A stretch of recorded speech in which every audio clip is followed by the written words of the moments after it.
the period of time now, Rob, you know this better than I, of the land of make-believe, if you will. There's been a lot of chatter out of Milwaukee about Giannis Antetokounmpo and his future. You know you're good if you have a name like that and we know how to pronounce it. So he is, I give him credit. But anyway, so Giannis has been great, MVP multiple times and all that, NBA champion, and every indication we get from his own words, parsing the words of Giannis, is that he's looking beyond the Milwaukee Bucks, that he's got his eye, a wandering eye. So what is your position, Rob, on the situation with Giannis and the Bucks? If I'm running the Milwaukee Bucks, quietly I let it be known that Giannis is available, Ben Maller, and I'm not waiting. I know he has 2 years left and then a player option. Okay, so he has two seasons under contract and then a player option. And he's already talking about, oh, well, let's see how committed they are and all this other stuff. Forget that they signed his brother, right? They've done all that they can for him. They just re-signed Middleton and Lopez, right? So they're trying to keep the team competitive.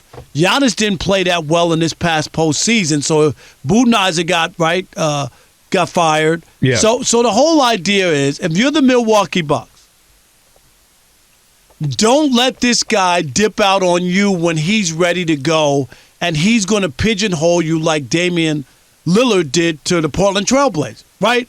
Because once he says, I'm not going anywhere other than Miami, trade value out the window, I can't maneuver, I'm stuck. Yeah. And so what you do is you head him off at the pass. He's already talking about looking around and he's not sure. You don't need to be sure, Giannis. We'll make it sure for you. Because what I would do is I got my championship out of Giannis in Milwaukee. Thank God Kevin Durant doesn't wear a size 13, because you wouldn't have that championship.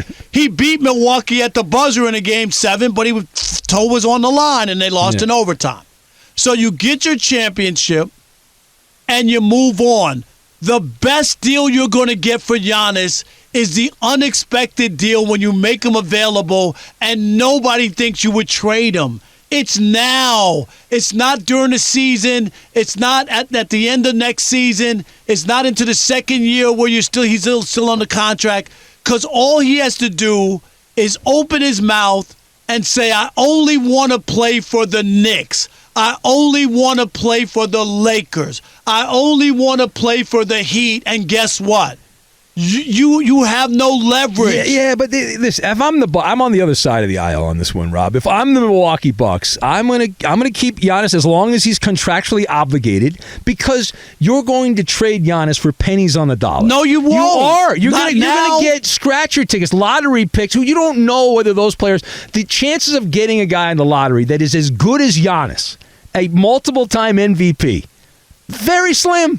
Very slim. I'm talking about a young player. Who are you going to get? Name a young. I can't think of anyone off the top of my head I would want better than Giannis, who's in the prime of his career right now. Maybe you get Ja Morant. Maybe you say to yourself, "Why? He's a young star." Why would the Grizzlies trade for Giannis? Because he's not going to stay in Memphis. That's he's not going to stay in Milwaukee. But you might get him for a couple of years with the team you have. I wouldn't. And why does every star player in that business have to go play for the Lakers? No, but I'm tired of that. Enough.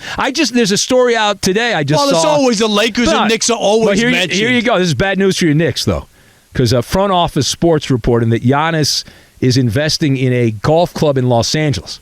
So what does that have to do with anything? Because he wants to play for the Lakers. Okay. Maybe he wants to play for the Clippers. I don't know. What about the Clippers? My only point is... Giannis has changed, though. Would you agree that Giannis... It seems when he came to Milwaukee... It was a breath of fresh air when he re-signed. You remember everybody criticized him and said, go to Miami, you're dumb. Why would you stay in Milwaukee? You'll never win there. I remember everybody shouting at him, you'll never win in Milwaukee. And guess what he did? He won. No, I get that. But the thing... And I understand people change. He's got a family now. He's not the same guy as when he started with the Bucks. But when he first took off in Milwaukee, and he was on the launching pad, and he first started, he was going to be that good. And he became good. Remember, they were playing in L.A., and the media already was like, "What about the Lakers?" And I'm paraphrasing here, but he had a quote, and I remember it because I ranted about it on the overnight show about how he didn't want to play in the big city. He liked Milwaukee. He liked that there was not as much hustle and bustle as L.A. or New York. And he loves beer and bowling alleys, so it worked in Milwaukee. But now you get the sense. I think he'd play in Afghanistan if they had a professional team in Afghanistan. He would go play there at this particular point. And he had that cringeworthy quote, Rob, in the playoffs last year, right, when the Bucks were eliminated, and he says there's no failure in sports. And it's like, well, no, that's why we like sports. There is failure. There's winners and losers, and in life there's a lot of gray area, but in sports there's not. Yeah, that went over my. I had no idea what he was talking about. No, there is a winner and a loser. That's why it matters. Otherwise, we wouldn't be doing it. Yeah, but again, if I'm the Bucks, I'm like, I want to keep this guy. You're not going to get equal value in return. Totally disagree. I think right now is when you're in control and you can make a move to get some picks and a young player who somebody's willing to give. That they have a team that's built that's ready to win now, but they have a young star who say maybe isn't on that level as far as being mature enough.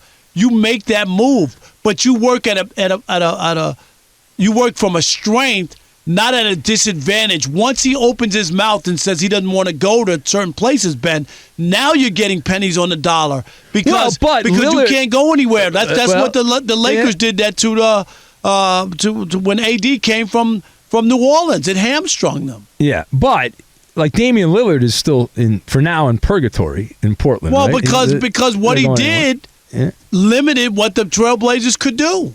I still think he's getting traded to the Heat, though. I'm not so sure. I think he is. I'm not. I would not give him up. You know why I think he's being traded, Rob? Because the NBA schedule has one TNT game for the Portland Trailblazers, and they happen to be playing the Miami Heat, which it's all scripted. Lillard comes back to Portland in a Miami Heat uniform, gets a standing ovation. They play a video vignette. It would have been done by now, Ben. What's the holdup then? They're on vacation. These NBA executives. They're on vacation before the season. This is the time of the year. You know these guys go on these exotic. They're like you. They're going to Costa Rica. Kevin Durant asked for a trade too.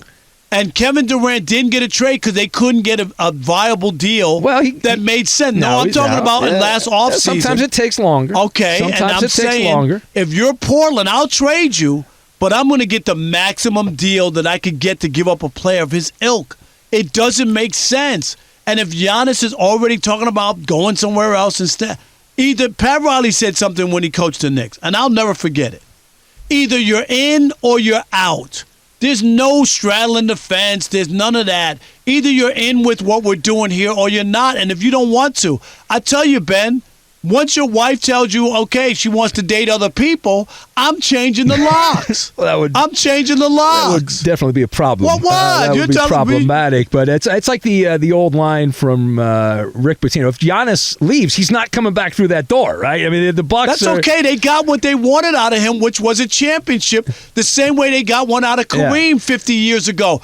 You're Milwaukee. You're not winning 2 or 3 championships. How dare you attack the great city of Milwaukee, Rob? That's a low blow. I love Mary Tyler Moore's show. I mean, you got a statue there. All right, and rightly so. But I'm just saying. Oh, no, it was Minneapolis. Was that Minneapolis? Yeah. Oh, okay. Minneapolis. Who's got? Is it the Fonz that has a statue in Milwaukee? Yeah, or Laverne and Shirley. That was set in Milwaukee too. But anyway, I remember I was in Milwaukee last time, and there's an odd, like Hollywood statue of some old TV show. But my point is, you can't.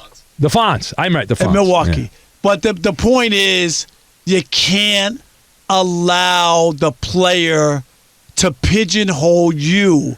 Once he starts talking about other people and flirting with other situations is when I'm done. Thank you. Are you saying, though, that Giannis is going to go full James Harden and just... You don't know that. He's already talking about... He doesn't seem like that kind of guy to me. Yeah, but he's already talking about other franchises. The notion that, well, I got to wait and see if we're all in. This team just won a championship a couple of years ago. I understand. It wasn't like they never won. And I do. I know that it's like the Mike Tomlin quote, we want... volunteers, not hostages. Exactly. And all that. I understand that, but I don't think Giannis is going to be a guy that's going to quit like a lot of these other NBA stars when they don't get what they want. They just sulk and they don't want. I think Giannis will still, to me, as Giannis said, there's no failure in sports. He's just going to go out there and play the same way no matter what, and that's that. So you disagree? I disagree. I wouldn't be afraid to make a move especially it's different if Ben had you not won a championship and But you here's say to the- yourself, yeah. okay, let's play these last 2 years out. I think we have a chance to win, whatever. That's not the case here where you have won already.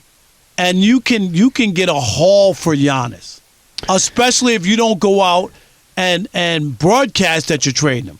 You make a couple calls to people and say, I disagree. hey, he's available if you give me Joe Blow. The problem is trades are supposed to be. They're not always like this. They're often not. Quid pro quo, right? You're supposed to give up something and get something. And if you're Memphis or these other medium market teams, Giannis is not going to sign an extension there. So it comes down again. It's going to be the Knicks, the Lakers, the Heat, the Bulls, Golden State. If I have a team that I think could win in the next 2 years, I'll take Giannis for 2 years. Seriously, It's worth it. Ben, it's about trying to win a single championship. It's not about running a table or running a dynasty. Tell me, if you're Memphis and you get Giannis for 2 years and you give up John Moran and you win a championship his second year and then he bolts, are you mad? No, you're not mad. But if you also ask Toronto with Kawhi Leonard. I know. Okay, you're everybody supposed to do that with the Clippers, by the way. What happened there, Kawhi? My God. Show up sometimes. Play more than 40 games, 50 games. How is Giannis going to turn down $173 million?